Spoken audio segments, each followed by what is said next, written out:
the final hour. It is 3:17, and we got a couple trades to keep an eye on. I have a double up alerts put fly that's looking pretty darn good right now. Trying to get this thing to pay us a little bit more. Let me see if I can get out of this trade for a little winner today. I need this thing to be at pin 45 or at 44.91. That's pretty good with the final 40 minutes left. Surprised it's not offering better credit right now. Between the two, it's offering some profit. I've got some net profit to show for it, but I'm trying to get this put fly to offer a bit more. So pending order I put it at $2. I'm taking this down to $1.50. Let me see if I can sneak in maybe $1.25 or so. Maybe $1.25 credit. See if this will close and take a net winner. $1.25 not filling yet. Let me put let's go $1.50. So max profit of this thing is $5 at the end of the day. If I'm right at the 45 pin price, let me go into my spot here. So I'm going to put this up. We're at 46 and change. If it cash settles around 45, that's fine. But if it's above 50 or below 40, that's no bueno. So I need this thing to be kind of right in that profit trap for me. Getting better, maybe $1.30 is doable.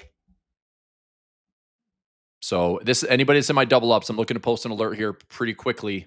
If it can stay in that trap for us, let's go $1.25.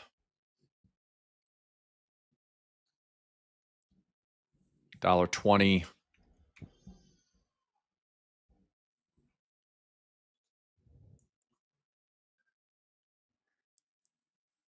All right. So if we can just come back in and settle a little bit towards this 45 handle, I mean, it's pretty obvious. Like either somewhere between 66.50 and 40, this thing's going to dance around here for the next somewhere in 40 minutes. But the closer we get and the longer we stick around 45, the better for this trade. I'm probably not going to let this thing cash settle just because I know there's so much potential risk. I'm only doing it in a 10 wide net. So I need this thing to go pretty aggressively here at like 120 if I can get it filled. So let me go back. There's the price. Put up on my other screen. We're at 48. It could cash settle for profit right now. And break even on the day it's a 50, and so a 95 is my break even on the day. If I get this thing closing out, let's see, it's up $50. I'm gonna go after $1. Hopefully $1.45 will get the job done. All right, we'll see. The gap fill is around 43. So again, if we come back and fill, today's gap from Friday's close, that's around 43, 46. A little bit more downside pressure would be nice. I just don't want to see it slip below 40. It'd be nice to kind of, maybe find 40, bounce back up to 45, and get that butterfly pin to work out for us. Also, for my waterfall income, we would like to see price below 66.40 sooner than later. We'd like to see it stay by tomorrow up above 66.30. That's a $500 bonus trap that we have for one of those trades as well. All right. So as we're talking through the final hour today, I'll be watching this probably until the close, or at least paying attention to it here on my screen, trying to get a couple of bucks out of my put fly. The call fly is probably going to be a loss. That was 55-cent debit. That expires worthless. I'd sacrifice the 55. So I'm trying to turn the 40 into, hopefully $1. I mean, I guess $1, $10, $15 does the trick.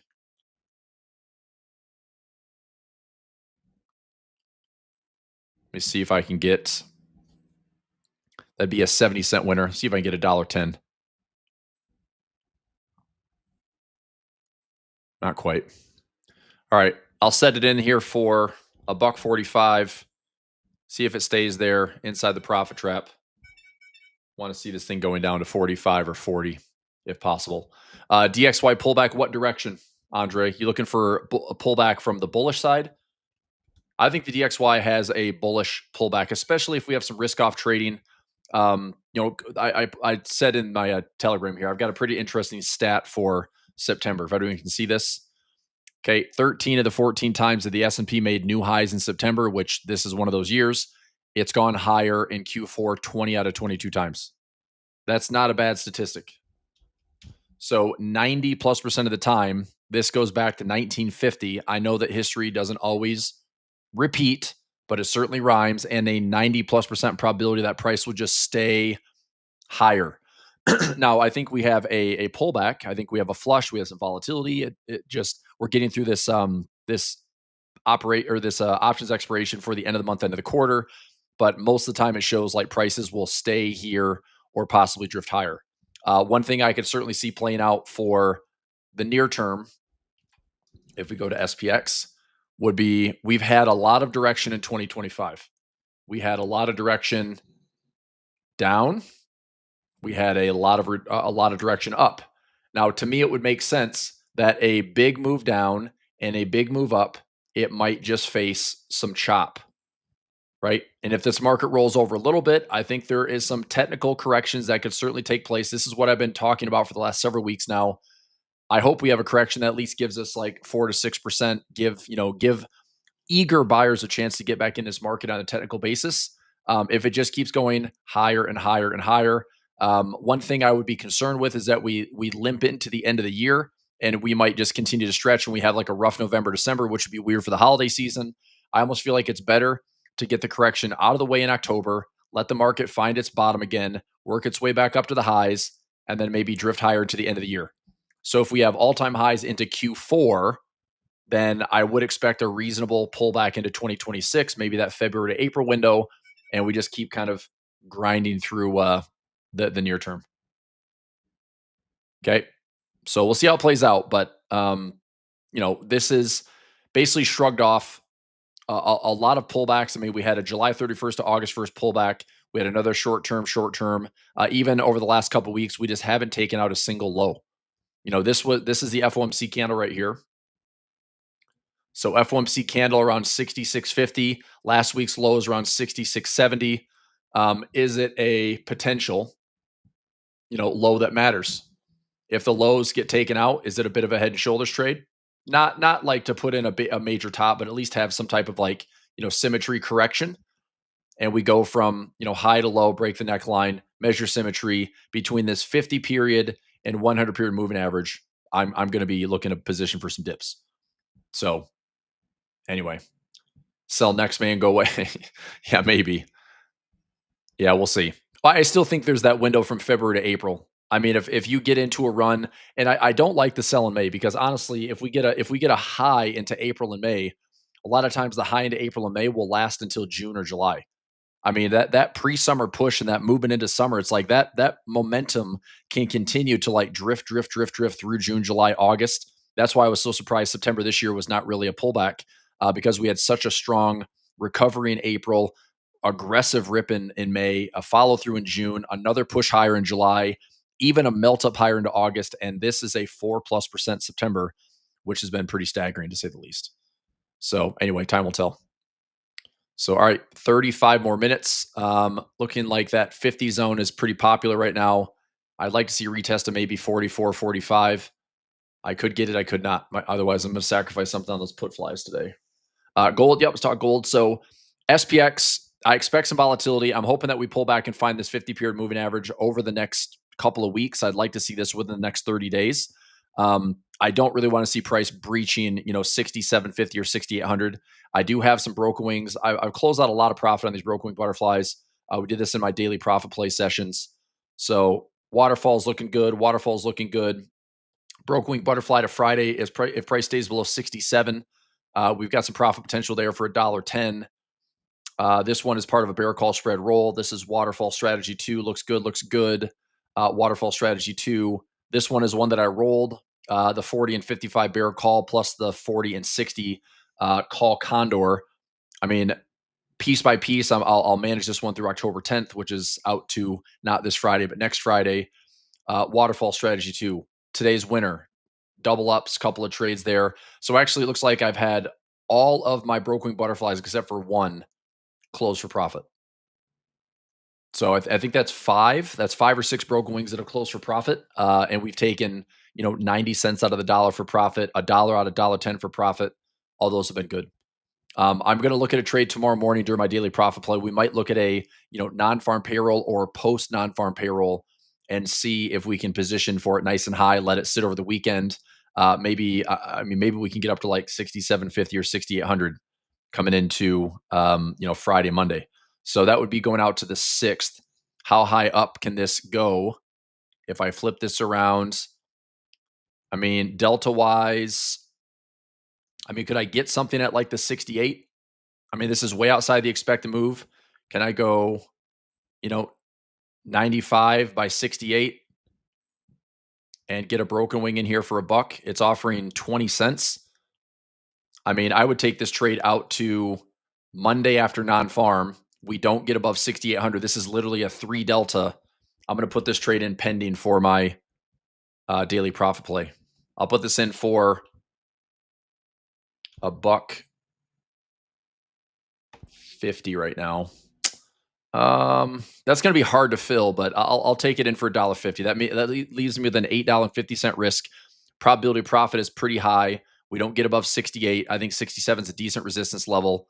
But I'll let this kind of just marinate for the next couple of days. If we end up like getting back to all-time highs, this might actually fill. But we'd have to go, 150 points higher for the week. And plus or minus right now is about 75. So I'm going way out of the money here. Should be totally safe mechanically, but I'll put it in for a pending order at a buck 50. If this gets filled, I'll make this an official alert for my daily profit play. All right, so pending order right there for a Monday, October 6th expiration, doing a broken wing butterfly. It's just pending. If it gets filled, I'll throw it out in my morning sessions. One thing for sure the market doesn't care about is tariffs. That's true. What they don't care about is tariffs. What they do potentially care about is a government shutdown. What they also care about is potentially, crappy job market numbers, which we have non-farm payroll on Friday. So, I mean, as Powell said last week, this is a low hire, low fire labor market. Doesn't mean that jobs are at risk, but it does show us the landscape. With immigration policies, we're not really hiring. What is hiring is healthcare and healthcare education services. That's about it. Tech is not hiring. It's that simple. The unemployment rate or the lack of getting employment post graduation is very, very high. So college grads are struggling to grab work right out of college. I think that's a really awful statistic. And if they're not working, that probably means they're leaning more on mom and dad to be at home and just trying to save some money and scrap. And that's always. I mean, I couldn't imagine coming into a very challenging workforce out of college when if you wanted a job, you had a job, whether it's in the career you wanted or just. I mean, obviously you can find jobs. It's just nobody wants to come into a side hustle like, oh, I'm driving for Uber or I'm working in a restaurant. It's not the most ideal choice as a college grad, I would say. But that's the environment, right? Do you have to let it expire in order to get the profit trap? Bill, it's going to be going into expiration. If you want the profit trap, you need that to be in the day of expiration. So if that trade that I just posted, it's not filled yet, so that trade isn't official. But if that does get filled, that would be something like this. So this would be live price. I would have my credit here for $1.50, and I'd have my profit trap. I'd have my profit trap, and then I have my risk. So if I get filled for $1.50, that price needs to stay below 6, 7, 9, 5. If we're less than that, I can keep the $1.50. I've got my ramp up here towards 6,800. So I have an extra 1, 2, 3, 4, and $5 profit trap, an extra 4, 3, 2, 1, and break even. My break even would be 6806.50. If I get filled at a buck 50, my break even is 6806.50, and my risk is if price is above 68.15. So in order to get that profit trap, the day of expiration, if price is inside this window, then there's a good chance that I can take this trade in for a credit and also close it for a credit. And maybe that $1.50 could be an extra $50. So I have $2 profit to show for it. Maybe the only max profit's going to be this thing cash settles at the end of the day, and it's got to be at 6,800. But ideally, the trade is I take the trade. If I get filled for a buck 50, I want the $1.50. That's really what I want. The bonus trap is above and beyond. That's the lucky part of the trade. It's essentially like taking a bear call spread with a profit trap. That's what a broken wing butterfly is in this case. But it hasn't filled yet, so we'll see. Depleted labor force, maybe. More farmers have filed for bankruptcy this year than any other time. Ugh, that's awful. That's awful. I mean, I don't know if that's going to just require way more government subsidies just to keep them afloat. I feel like, I mean, financially, they put farmers at a huge disadvantage. You just have to take on, more debt, more inventory, more assets, uh, be bigger. I feel like you're running the risk of all these commercialized massive conglomerates that are like, oh, our seeds found their way into your land. Here's a you know, crazy 1,000-page contract that shows why we own your crops now. I mean, I don't even want to imagine how difficult and challenging that would be to just feel like you're completely overwhelmed with just trying to do more and having nothing to show for it. That's really, really bad. So I don't know. I hope there's something that offers some assistance or help. I'll be off the trade New York cash open, probably 3 days having a couple teeth pulled. Not okay. Yeah, I mean, make sure that the teeth pulled, and if you're on some type of medication, that you're not just jumping in and trading. Um, yeah, make sure especially you, Daniel, you want to be hyper focused with the trades you're taking with your precision and futures. So, all right, we have 27 minutes left. We're at 66.53 right now. I'm right in the dead zone in my call fly window. Call fly, put fly. It's dead to me unless we're around 65 or we're down below 50. So I want price ideally to be either up here towards 65 to 70 or down here below 50 and 45. So either I'll box this in. So I'd like to see price either up in here or in here. So if it's in the middle, it's a small risk trade, but I'd risk about 95 cents if I'm wrong. So price is right here for the close. I'm going to lose 95 cents. If price is in my window, I have a 10-point window here and a 10-point window here for a potential $5 winner. So I didn't cast a big net. I didn't cast like a 10, 20, 10 or 15 wide net just because it was a little bit more expensive. So I threw in a $5 wide butterfly spread. We'll see if price makes a move here. It's only 26 minutes left. If it sticks around 60, I'm kind of toast. Right? Do you ever trade grains? Futures contracts. That's about it. You want to take a look at corn. You can look at corn futures is Z what? ZC. Yeah, I mean, I've got chart alarm set. I haven't traded corn in a while because if I wanted to trade it, it would be, way down here in like the 300 zone. Let me see, and this is way down there, but could I have something on corn at 307? It's probably way out there, but let's go slash ZC. Maybe going out to summer. Let's see here. If I go down to 300, it depends. This could be a really expensive trade. We've got lows around 310. I mean, the strikes go low enough. I could go 310, 300, 290. This one's not terrible, but I'm not going to take this trade. I mean, a 0.125 credit gets me about $10. Not super stoked about that trade.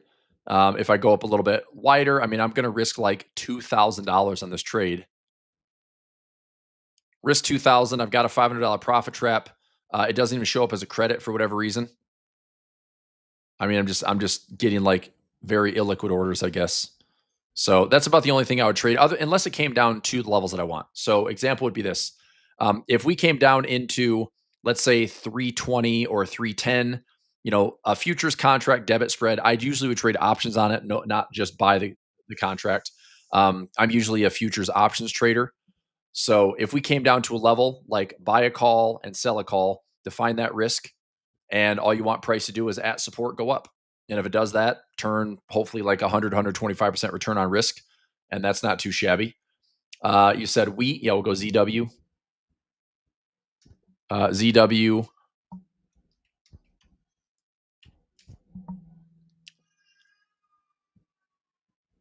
So same thing. I mean, I'm looking left on the chart, 470s, maybe down to 430s. I just think there's more room. I mean, at some point, this probably explodes higher. I would think that this is only going to go you know, down so low, but it's just not a good setup to just sit here and hold something in the chop. So, I'm not going to put on naked futures. I'm not going to sell a put option here. But if we came down to test, let's say 440, and if we tested 440, I would 100% take a chance at a debit spread.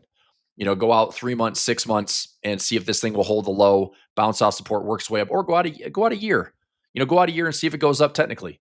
If it does, great. You can probably flip a 100+% profit,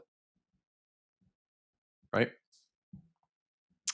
415 progress PRGS.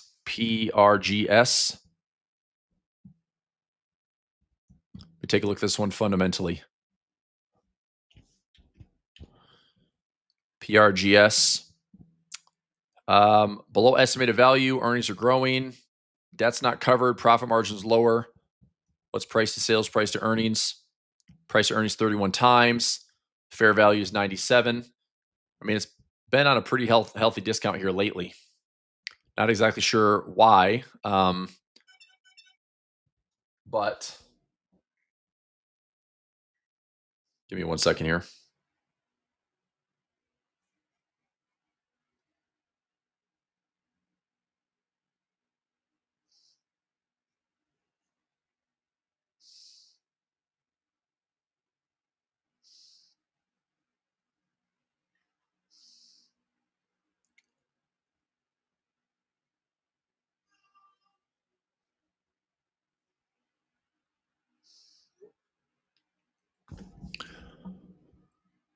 Okay. I don't mind taking. I mean, if I could go to the April, that's COVID lows. Wow.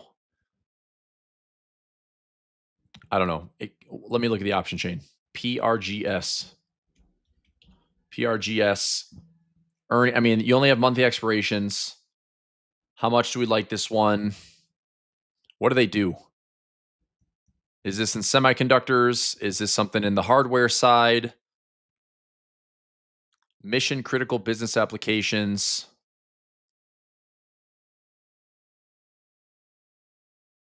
Okay.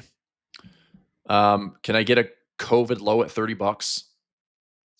Let's go out to end of 2026. COVID lows around $28. I could do there's like no bid price there. I was going to say the 30 by 2750 looks kind of nice if I were to buy and sell. It's not super liquid. This open interest is almost non-existent. We're trading at 42. There's earnings. We've got some open interest on the, in the 50 zone, probably 47.50 to 55. Put side $50. Let's see. I don't know if this fills, and I don't know if I want to own the shares. So, are you doing anything on it, Daniel? Do I trade lean hogs? I mean, again, man, all I do on futures is take a look at the prices and probably do futures options. So, lean hogs. Let me see what the ticker is. HE for futures. Futures to me is similar to trading currencies. It's very technical. I mostly do like debit spreads or combination trades. So, for example, I mean, we're kind of right in the middle of all this chop, right? So, if we come up to the highs, can you sell, a bear call spread or buy a bear put spread? If we're down to the lows, can you do a bull call spread? That's about it. I mean, if you're following this trend, we're making higher lows, higher lows, higher lows. Probably not a bad spot, depending on how aggressive you want to get into it. Does it come up to these highs and keep running? It could, but risk defined trades. So I don't like to just buy futures contracts, period. Like I'm not long futures, I'm not short futures. I am trading options. So it's just not in a spot that I would say I want to trade it. Not yet. But I've got all these futures in my workspaces here. So bonds, this is Aussie futures, Euro futures, British pound futures, platinum, palladium, corn, soybeans, wheat, copper, gold, silver. Okay. Hogs, I mean, yeah, I've traded them, but it's been a while. Okay. This week, earnings wise, Nike and Carnival Cruise Lines are the big earnings that I found. So we're at 69.60 on Nike earnings. They come out this week. Nike is a tomorrow afternoon, tomorrow after close earnings, and CCL is earnings. Nope. Do they just have earnings? They just had it this morning. Okay. So they beat. I don't know. I think I have Norwegian Cruise Line, so CCL is fine. I kind of like this one with pullbacks. I mean, maybe 10, maybe 6, but the consumer has to keep wanting to spend money. CCL, how far out can we go? June of next year, there's just no bid at the prices. I would say, here's a trade I like. A 13 by 10 ratio spread. I get no premium for that, so I'm not going to take that trade. If we came down, let's say we came down to 20, came down to 15, came down to 10, I'd gladly buy, right? I'd gladly buy some exposure, even if it's a range trade. We go from 10 to 30, 10 to 30, 10 to 30. This thing troughs out because can it get all the way back to these like post-COVID highs? Yeah, maybe. This is highs pre-COVID. These are lows during COVID, and we came back to test. I mean, I did buy some CCL in here when it was COVID lows, retested the bottom. That thing ran up, and this was a 10 to 20. I bought it at 10, closed it at 20. It's ran higher, but I don't care. That was 100%. I'll take it. Yep. So CCLs today. Nike. Nike's usually not a huge mover. It's pretty low volatility. 0.92 beta. Let's take a look at the expected move. Let's go to option slam. Let's go to the market maker move on the broker platform. Go out to this week for expiration on Friday. Nike for Friday the 3rd. Broker says plus or minus $5.47. Okay. I mean, it's a pretty high IV rank. It's just not a high premium stock. I've got some puts in. I still have some ratio spreads in Nike. They're doing fine. So the exposure that I have right now in Nike is we put this in for Project Options Edge. January 47.50 by 45 in for $1.06. It's up about 86% of that max credit. So I'm going to let this run a little bit longer. I think that the probability of profit remains 98%. I'm happy with that probability. Plus, there's the $250 bonus trap in case things fall, to the downside. But the expected move, let's find out if Nike is more likely to hit the expected move or not. The average move is around 9.7. Let's just round that up to 10. Let's say that 10% on a stock that's trading for about $69. Right now, we're trading at $69.67. So times 69.67. So it's about a $7 move one way or the other. And, our broker platform says about a $5.45 expected move. So average earnings move is about $7. Okay. Broker says 5 and change. So that leads me to believe maybe being directional wouldn't be bad. If we hit the expected move, being directional is fine. If we hit $7+, you can turn this expected move into a winner. Okay. But let's make sure we're not overpaying for it. And also let's confirm that over the course of this week or next week, let's see how often it gets to the 10% move. So let's go out. What would be next Friday, not this Friday? So next Friday is the 10th. Okay. Do we hit the expected move through the 17th? That's up $6. I mean, this should be able to hit, but let's go out. This is 18 days. This would be out to the 10th would be 11 days. So this is perfect. So inside my data here, let's go 13 days out. How many times do we hit at least 10%? We hit it. This one does. So that's a yes. This one is not. This one is not. This one is yes. This one is a 10.4. So technically it does. That one does. That one does at the very, very end. This one does not. This one does not. This one does. This one does. Does not. Does not. Does not. Does not. Does. Close, but doesn't. I need that 10%. Doesn't get there. This one does. It's really a coin flip. How many yeses? 1, 2, 3, 4, 5, 6, 7, 8, 9. We've got 10 times that it hits the expected move. So that's 10 yeses. 1, 2, 3, 4, 5, 6, 7, 8, 9, 10, 11, 12 no's. Okay. So 10 times it hits the expected move, 12 times it doesn't. that is pretty much a coin flip. Um, I don't think that's enough of an edge to say that we should be a seller of these options or a buyer of the option. I think this is a post options play, like post earnings play, I should say, versus trading earnings on a coin flip. Probably a post earnings play would be better. But yeah, CCL and Nike are the big ones I watched this week. We're starting to heat up an earnings season, and once we get into October, get through non-farm payroll, we'll start seeing the financials sprinkle in here. Then Mag 7, so earnings season certainly picking up a little bit. And in my newsbreakers service, we'll be throwing out a lot more trades there as well. Okay. Anything here for the final 13 minutes? We're getting sticky around the 60 zone. Melt up into this like 65, 70 would be pretty sweet. I don't know if we're going to get it, but I would certainly love it if we do. This is a dead zone right now, so I'm losing. But if we get up into 65, 6, let me check this. So if we get to 65, 6, 7, 8, this is cash settled. So 66, 70 today would be ideal. Let's see if we can clear these levels and run a little bit. So maybe up into the 65 zone. Take a look at my put fly, call fly. See if it's offering anything. Right now, it's probably just sitting down on both. So put fly is showing risk. Call fly is break even. I'm at $2. I need to see if this will offer some profit. So let's find out. Okay, I'll park this one on my other screen. Let me set a chart alarm here.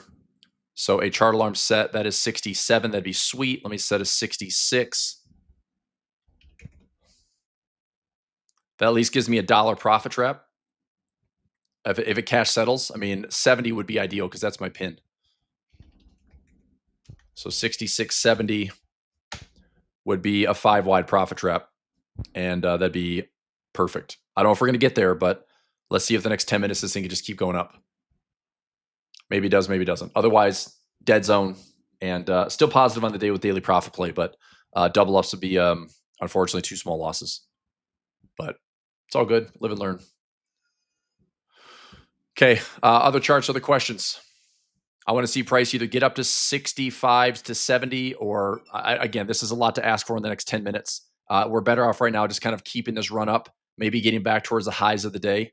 If we can continue this kind of flow, let's see if we can get up through, 65, 70 to kind of get up to these intraday highs. If it does that, awesome. I've got the take profit set on both of my take profit set and that call fly. Let's see here. $2, $1.40. Okay, so that one's not closing. All right, we'll see. Come on, baby. Let me see if I'll set a break even on this one. If I can get $1, let's see. Technically, I need $1 or better. Let me go. I'll put in $1.50. See if we get really lucky on this one. I mean, we're in that final 10 minutes. Okay, setting to take profit, setting to take profit. Make your way to 65. I mean, it's looking good. I'm just looking at this real-time stuff. Like we're kind of screaming up to the 65 and filling. Let's get up here to like 66, 7, 8. Maybe we can settle in here for a couple bucks profit. So getting closer on the call side.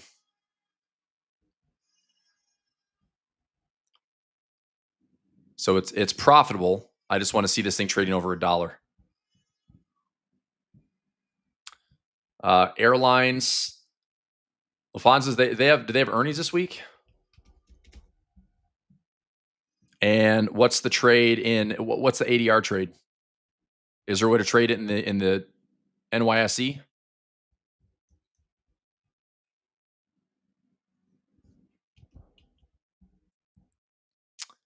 I don't see it.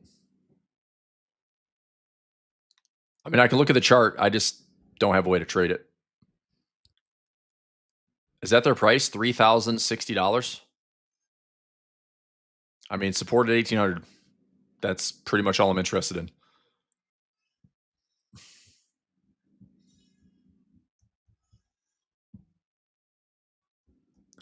Okay. So let me check a couple more things here. Let's go to some gamma. Let's go here. Let's talk some market maker exposure. Let's go out a little bit farther for this week's expirations. Let's see what tomorrow looks like. Okay. Down to, I mean, that's a big level at 65. It is supported. This is positive gamma at 6,500. That's a huge level. All this like negative gamma. Okay, there's a jump up to like that's current price. 65 is a pretty big one for tomorrow's expiration. Um, I'd say if we're going out a little bit farther, I mean, positive gamma, there's just like nothing here. Give me the ticker then, Sebastian. There's just nothing here. So the two levels I'd say 6750, which we had all-time highs at 6700 and then 6500. I know this is only out to tomorrow, but that's a pretty big range. You know, I mean, support at 65, resistance between 67, 6750. We'd obviously have to make a run to get back to those highs. We're creeping up to six. It's like we can get to 67 this week. You know, 40 points in a week is not that big of a deal. We can possibly test highs again. We do have this like 68.25, 68.50 as well. Otherwise, I'll go out to the third, Friday, and see what the levels look like now. Pretty big level at 67. 6,700, really large level for Friday. To me, that is resistance. I'll just put an R for resistance. That's a big level of resistance, if you ask me. So all this is, you know, this is child's play. The big levels are 67. On the downside, I don't see much. Going out to the end of the week, it's like, I don't see much. So I think what is scary is we might run up into 67. But if we start to see some cascading to the downside, we start to see any negative gamma, there is a lot of room for this thing to fall. You know, and again, that makes sense with the overextended conditions, you know, the 50-day moving average, all these, you know, 4, 5, 6% measure moves to the downside.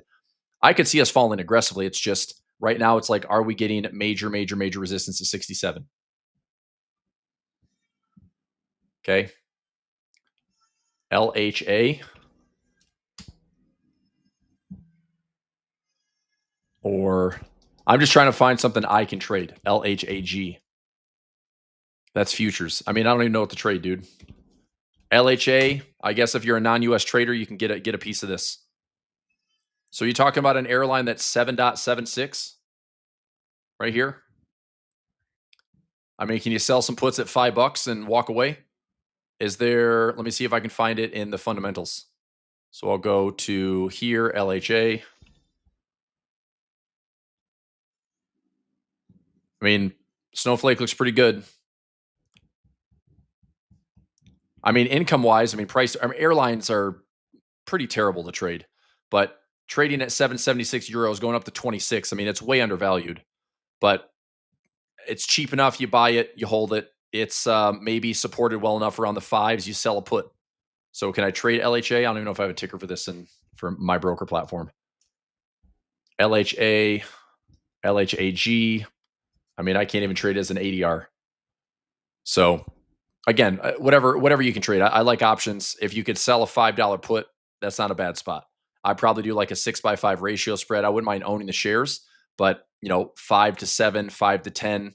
If you're really lucky, you get up here into the $18, $19 zone. That's euros. But I mean, otherwise, it just, you can pretty well see on the weekly chart. This goes back to 1998, 1999. It's just been in a huge range for over 2 decades. So what do you do with that? You know, sell a put, bank on support, and then get paid to the upside. So not a bad trade, right? $5, $5.50 support.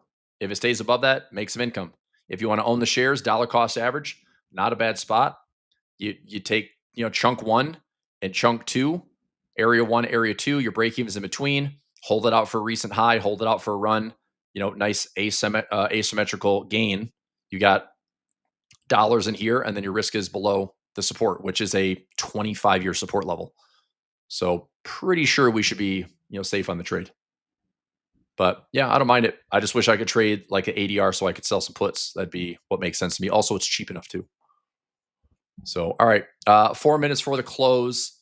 Looks like my double ups are not going to work out.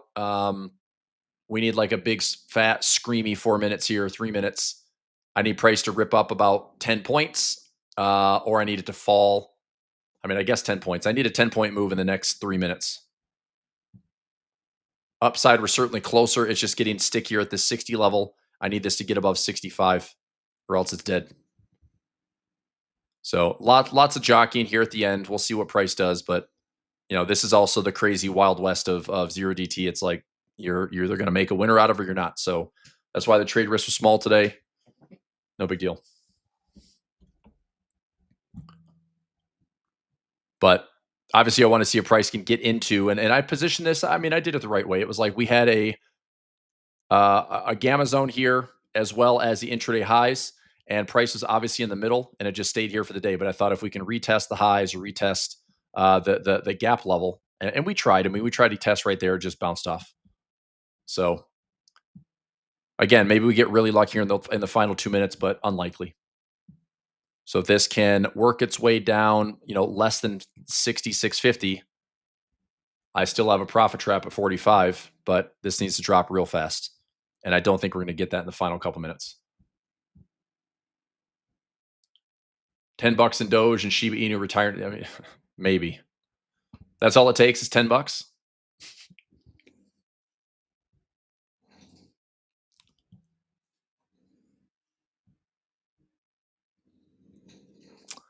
Swiss yen looks amazing. It's getting closer. I mean, it's setting up for. I think the Swiss yen could be one of the best looking currency trades I've seen in a long time. So it is. I think it's a little too premature to say this is the top, but if we work our way down to this level, I mean, a head and shoulders pattern or just a bunch of sell stop levels down here, if this thing breaks, we're coming back down to these lows. I mean, that's what's kind of nice is your stop loss is above, your profit potential is massive, and it doesn't have to stop there, right? I mean, this could be setting up for two large profit patterns, right? This could be setting up a little topping pattern here that turns into a topping pattern here that turns into a monster correction. So if we took a ride, let's highlight this in blue. Let's say we get on the right-hand side of the trend line, take the ride down here for profit one, and then position for another trade over here, right? Like two big position trades that could be, I mean, in the Forex market, we're talking 2,000 pips here and potentially I'd say close to like 2.5 to 3,000 pips. Okay, dead zone at 61. That's annoying. Yep. So 61, that double ups was worthless. I needed 70 or 45. I got neither. So my break even window was very tight. I guess I could have taken a break even, but I was trying to go after a 45. I thought we'd hit that 40 level.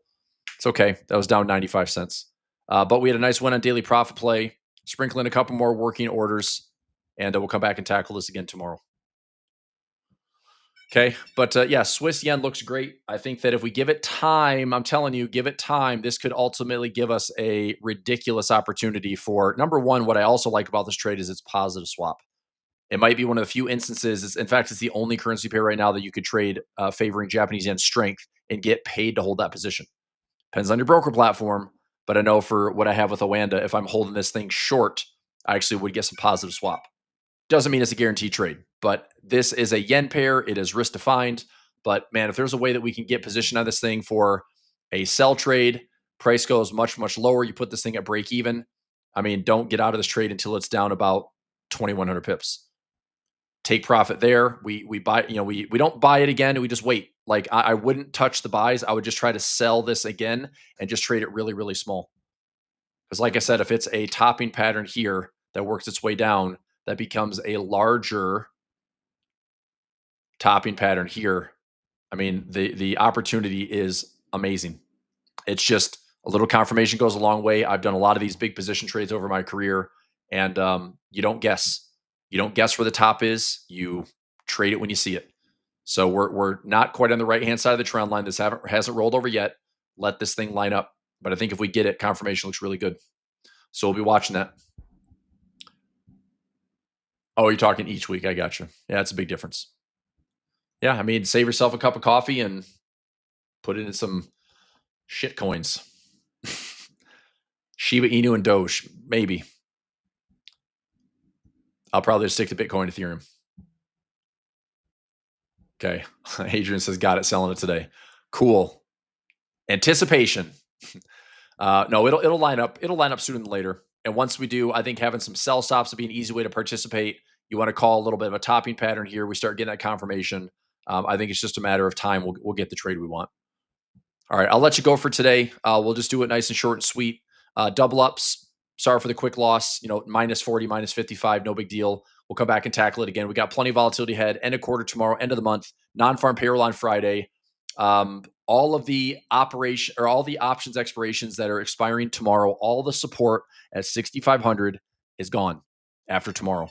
Okay, I'm telling you, 6,700 appears to be pretty critical resistance. And that's through Friday. So if we go out to the 17th, okay, let's go out a little bit farther here. Let's look for some big fat outlier levels. So right now, 7,000 major level to the upside and major level to the downside would be 65. So 65 will still act as some type of cushion, but that's another, 100 and some points lower. So either this zombie market melt up continues and we just give no craps about anything other than going up forever, or we have a bit of a ventilation. We're 100 plus bars over the 50-day moving average. I think the market's due for a pullback, or at least going sideways. I think that 50 period has to catch up and at least touch price. So, all right, I'll let you go for today. Let's come back and do it again tomorrow. Nice win today on daily profit play. Great trade. We took a live trade on Waterfall. I like how it sets up. Newsbreakers will start getting more active the next couple of weeks when earnings kicks up. Double up. I ended up taking a small loss on it today. Last week, we closed out for a net 121%. Pinch point, we're going to have a masterclass this week on Wednesday. We had a masterclass on daily profit play today. Also posted a new trade on XLU for Project Options Edge. And we'll just continue to grind through. All right. Thanks, everybody. Appreciate you being here. Kindly hit that thumbs up button. If you're not subscribed to the channel, please do so. YouTube.com/Chris Pulver. Like, subscribe, notification bell. That way when we go live, you know it. And all those little thumbs up helps just kind of support the channel and to get it out there in that little, right side feed, or if anyone's in YouTube and you're looking at stuff in the financial markets, that our videos pop up. Cool. Thanks, Gabriel. Thanks, Donna. Thanks, William. All good. Thanks for being here, everybody.